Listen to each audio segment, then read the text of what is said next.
All right, guys, we're back. Halloween's over. It's dead. Oh, you think this is a costume? This is a way of life. That's right. We live Halloween all year round. And if you like horror movies and are looking for some new releases, they're in physical and digital, so let's check it out.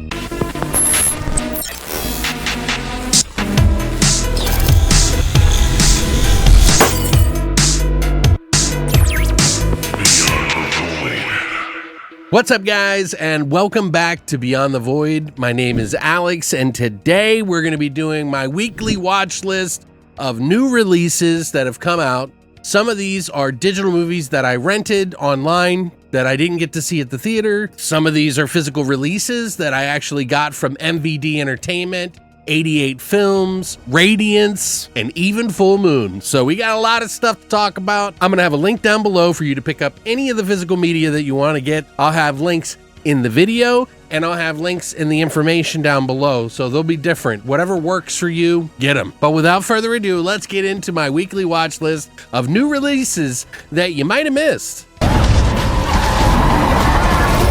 First up, we have Beast of War, and this is a movie that a lot of my friends had seen and said that was pretty good, and I never got a chance to see it. So here's my review of that right now. Beast of War is from 2025. It's an Australian film that's basically set in World War II, where a group of young soldiers from Australia are fresh out of boot camp and find themselves stranded on a raft in the middle of the ocean after their ship that they go out to sea on is sunk by the enemy, and they must battle for their lives against a giant, hungry, great white shark. And talk about adding a couple of different elements in. This seems to be kind of a successful thing. They did Vietnam with, like, dinosaurs, and now we got Jaws with fucking World War II. And you would think, oh, this is a silly concept or something. It's going to be dumb, right? No, this is actually pretty damn good, and it's actually pretty close to being one of the best movies of the year. Now, I can't say for sure where it's going to land, but I will say that it will surprise you in a lot of different ways. You get to follow these young guys from boot camp all the way to the situation that they're in, and honestly, you really develop a kind of an interest to the characters almost instantly, which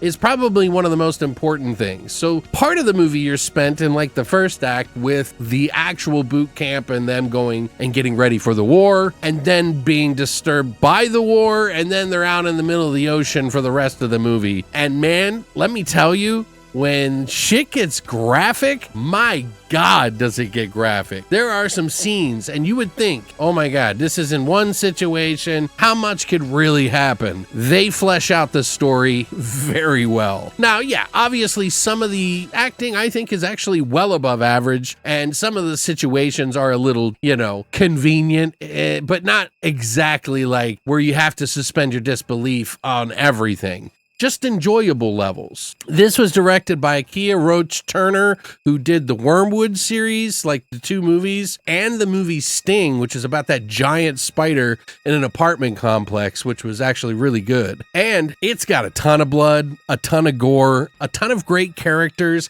and a really good story. And I honestly think that it is probably about a 7.5, almost an 8. Like, this is the kind of movie that I would have in my collection and reach for often, because it's just so easy to watch, and all the gore and the characters really make it just amazing. So I don't know, this could be on some people's top watch list of the year, so maybe you should check it out too. I'll put links down below for where you can pick it up on Blu-ray or DVD. You can also rent it if you want to check it out first, but highly recommend this one. If you're a shark fan, if you're a war fan, they mix the two perfectly. Je weet niet wat ik zo even zag. Up next, we have Malpertuis. This is a Radiance Films release. It's the first time that this movie has ever been on Blu-ray, ever. And my God, does it look good. Now, this is the limited edition box set from Radiance that they're putting out. And man, do they really do the work on here. There is silver on the front here that you can see, like, reflects the color. The artwork is phenomenal. And this is a film that is by director Harry Kumel, who was a very big reader of the book that this is based off of. Now, this movie was also called The Legend of Doomhouse, and it's sort of like a Belgian gothic horror movie that's got like sort of like a fable-esque tale to it, but it also mixes in a lot of different like mythology that makes it feel kind of almost, in some ways to me, like a surrealistic sort of Alice in Wonderland. The colors, the characters being so weird and unique. The beginning of the movie even starts off with a sailor who's running to a destination in a hurry. It just kind of reminds me of Alice in Wonderland in some regards. And I'm not the first to say that, but it definitely has that vibe. It's essentially about a young sailor that finds himself trapped in a labyrinth of a mansion of his occultist uncle, who is played by Orson Welles. The Orson Welles, by the way, along with a number of other eccentric, wonderful actors and characters that have this mysterious aesthetic that is, you know, all seem to be kind of like really weird and unique and have these specific traits about them that are very, you know, on the surface, but like way deeper.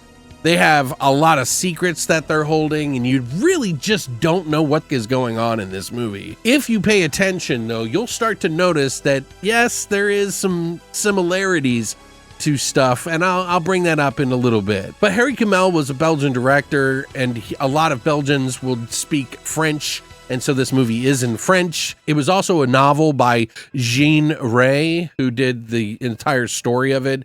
And it was one of those kind of books that people were like, how the heck are we going to make a movie about this? Because it was so fantastical. The mansion was like a magical place, and it kind of like had this life about it that was just so odd and weird. And they pulled it off, I think, for 1971. Like, they really do a really good job of making this surrealistic sort of gothic thing going on that is just so weird. It has so many elements that will remind you of other like famous things, this sort of connection to Greek mythology. And you'll notice that some of the characters have a lot of traits to characters in sort of that mythos. A lot of odd conversations of people trying to be together in the relationship. Orson Welles plays the father, the uncle, I guess, of this mansion who has a lot of wealth, and he's on his deathbed, and he suddenly asks to go and leave his wealth to his family and all the people that live there. And there's like one thing: they have to stay there in that mansion and can never leave, which is basically like saying, well, I can have all this wealth, but I can't go anywhere to spend it, and I have to stay in this magical mansion. But some of the stars in it, I already mentioned Orson Welles, who played the uncle. He wanted to get in this movie because of the famous Michel Bouquet, who was a French, like famous actor who'd been in a lot of stuff. And there was some like back and forth with each other. Orson Welles was, you know, definitely hamming it up in this one, but it works. And it works in a way that I don't think many people really thought it would, but it did. And he said, even the director said, you know, he was kind of a pain in the ass to work with in the extras, but it just worked out. But yeah, the Greek mythology connection and like the surrealistic nature and the mystery of this whole story and the relationships, like everybody's like sleeping together. It's kind of a little bit sleazy, but I wouldn't say too much, but it definitely has that element in it. It's not like a kid's movie by any means. There is a lot of adult themes in it, but it just has that air about it that I think you'll understand when you see it. But yeah, this is the new set, the limited edition that comes with this amazing booklet that has a lot of like iconic stuff on it. You know, there's creatures and stuff. They mention Alice in Wonderland in the very beginning of the movie, and I think it was done intentionally to really set it off. But if you like surrealistic, sort of gothic, sort of almost Lolita style, it has that kind of vibe about it. I don't know how to explain it. It's just very, very different. But then you can see the Greek elements in here that they try to add, like the statue. I think it's Adonis. It's pretty cool. Not going to be for everybody. The limited edition box set that I have here that I got to check out has a lot of really great extras. Here's the actual cover of the movie when it first came out, and you can get a reversible that is a little different. It has, that is what originally came with it, and then you get the Blu-ray. This is a very big historical book and a historical movie that I think a lot of people really have been waiting to have in like the most beautiful format, and I'm sure one day they'll bring it to 4K, but don't let that stop you from checking this out if you've been waiting to get it. It looks fantastic. The colors pop, the darks are dark. It looks really good on the screen here. And you get a ton, and I mean a ton of extras in here. I will go through and show you those right now. If you want to skip, timestamps are down below.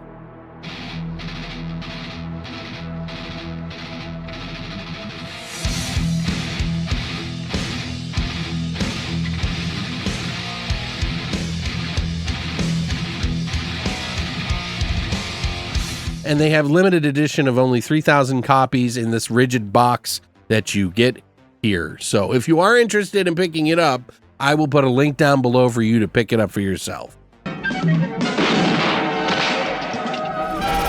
Up next, we have a very interesting one here that I have to cover with my hand a little bit. SS Experiment Love Camp.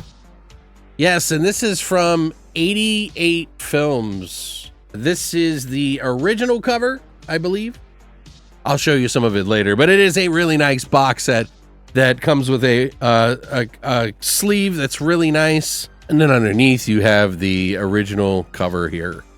Now they have a reversible side with the other artwork on there and everything, but this is a 1976 Nazi exploitation film, or as they call it, Nazi exploitation film, that a lot of people have not been too fond of, but some people think is actually kind of a tasteful movie. But it's gotten some notoriety because of the Video Nasties label that it got from the UK, and ever since then it is sort of kind of bumped around in underground tapes and a DVD that came out in like the 2000s. Now, I personally don't think this is as shocking as all that. Video Nasties oftentimes, you know, as they were, would be picked off the shelf just by the cover alone.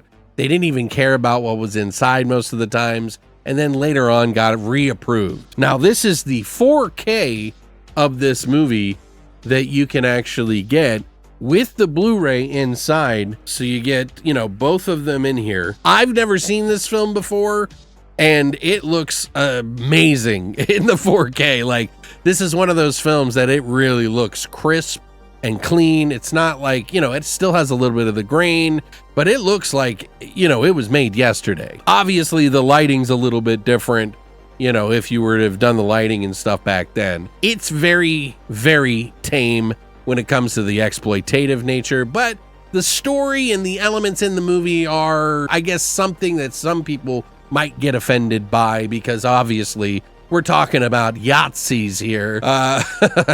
I just say Yahtzees because I don't know if YouTube's going to be like, no. But this is a risky one, so I got to be careful. But this one is about a camp that they made, like an experimental camp where they do experiments on women and men, where they basically are using prisoners of war for their experiments to perfect the Aryan race of the Third Reich and the Nazi regime. It's basically towards the end of World War II, and they're doing all these crazy experiments and stuff, which is pretty much just an excuse to have a lot of sex in the movie, which is very tame, and a lot of torture in the movie, which is also very tame, and just thematically, it's just kind of not a really good vibey movie. This is not going to win, you know, Romance of the Year for 2025 releases, but it does have a love story, believe it or not. Sometimes you can even find love in an SS camp.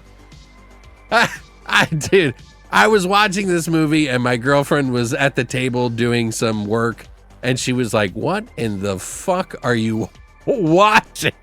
And look, guys, you gotta understand, I like to have no blind spots when it comes to the things that I watch. I like to know that I've at least watched it so I can have a wider swath of sort of opinions about things that I don't know about or do know about. And I want to basically cover all of those things. This is not a very dark film.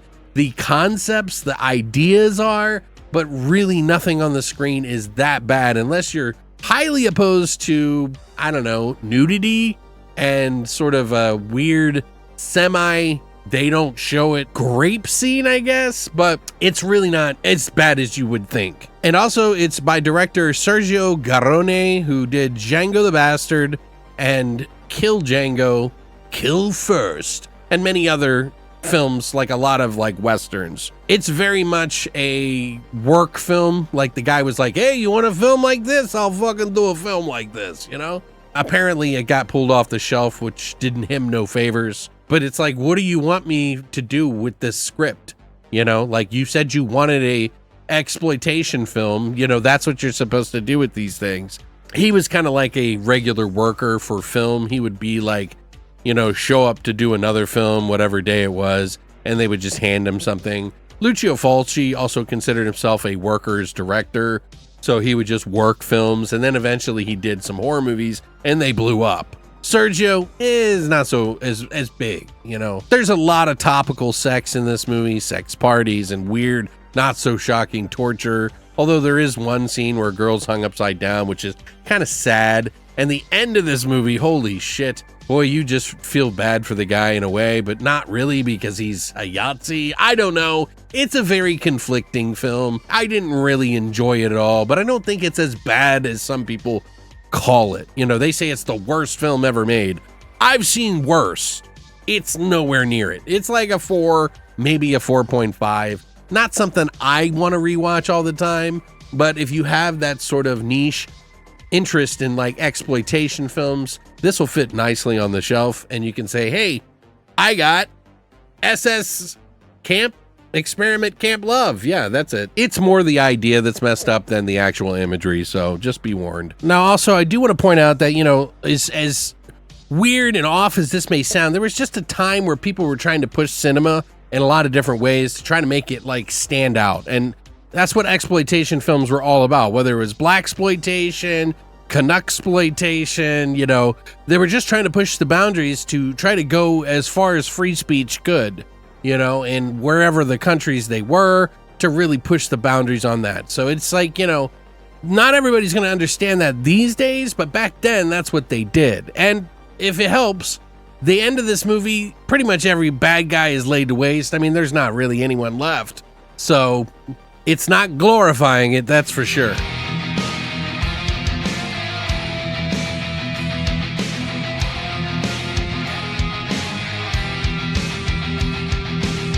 But if you'd love to pick up a copy, there's a link down below.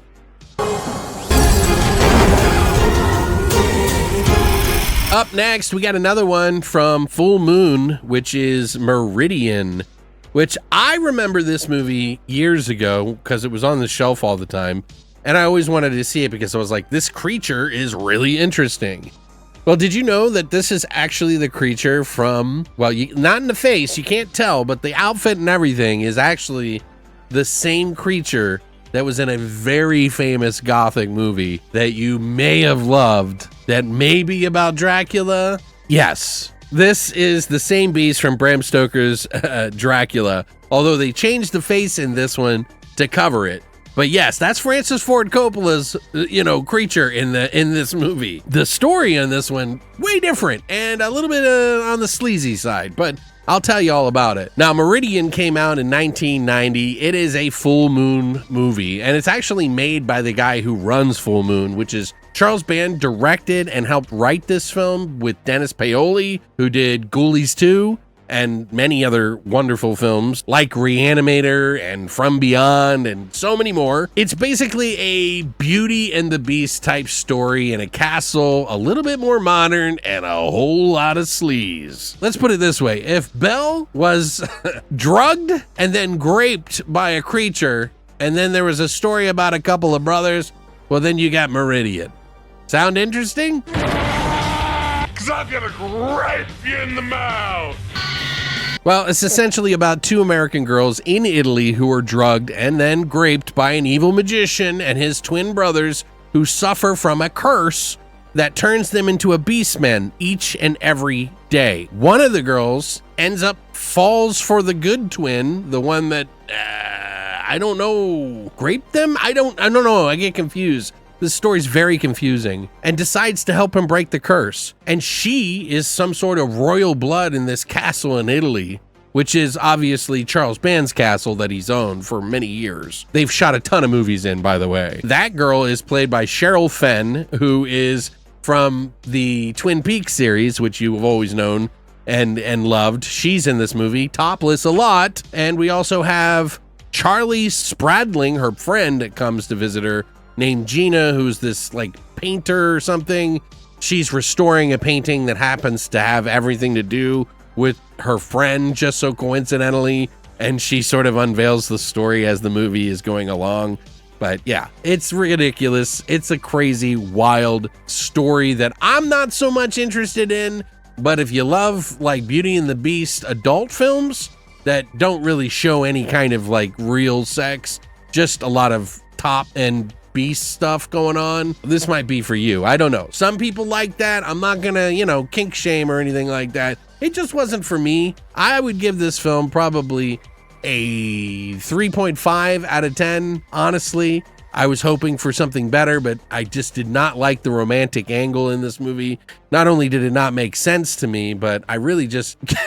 There was moments that I laughed, let's just put it that way, in this film. But honestly, it's really well shot, and it's done with film, I believe, for this one, and not just a regular straight-to-video, like video camera. It was an actual film camera. So, it's a bit rough to watch, but like I said, it's shot better, way better than I expected it to. And if you're into romantic sleazy beasts, well, this may be the perfect movie you've been looking for your entire childhood, I guess.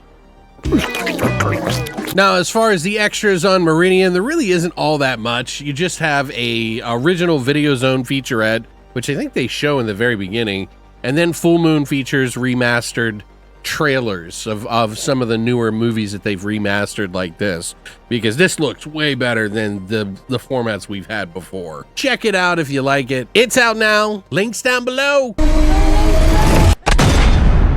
All right, last but not least, this is a new movie that was out in the theaters that a lot of people really enjoyed, and that is The Long Walk from 2025, a Stephen King short story turned into feature-length film. This is available on rent, VOD, Blu-ray, and 4K. If you want to do it, I'll put links down below. A group of teenage boys compete in an annual contest known as the Long Walk, in which they must maintain a certain level of walking speed or they get shot. Now, if they continue on this route for days, weeks, whatever, and live and end up being the last one, they can have whatever wish they want, whether it's a house, a car, lifetime of riches, or something really mundane. And there is a lot to this movie that I was not expecting. A story about this young 16-year-old boy from Maine who's named Ray Garrity. He forges some friendships with these people that are doing the same thing with him.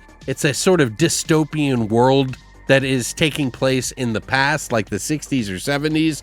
They get to witness a lot of physical and psychological breakdowns as everybody's sort of falling apart on the road. And there's like a kinship that brings them together. There's competitiveness. There's, like bad guys. There's good guys.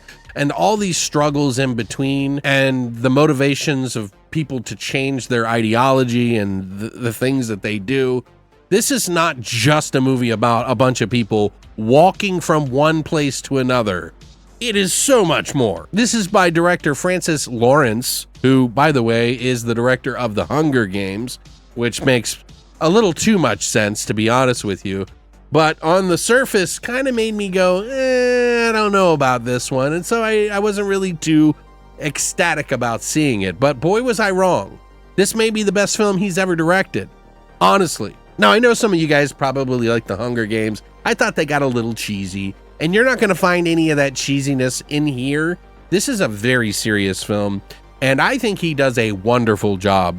Very far from the same vibe as Hunger Games, just FYI, but does have that sort of metaphorical variety in the mix, because Hunger Games is, let's just face it, a loaded movie full of politics and ideology. Some of the writers on this was J.T. Molnar and obviously Stephen King, who had the short story in the Bachman books, the 4 early novels by Stephen King, with an introduction by the author, Why I Was Bachman, because he used a pseudonym to cover his name. He did 4 shorts. Rage, one about a group of like kids that are held hostage by this kid, I think named Archie, I can't remember, in school with a, pew pew gun.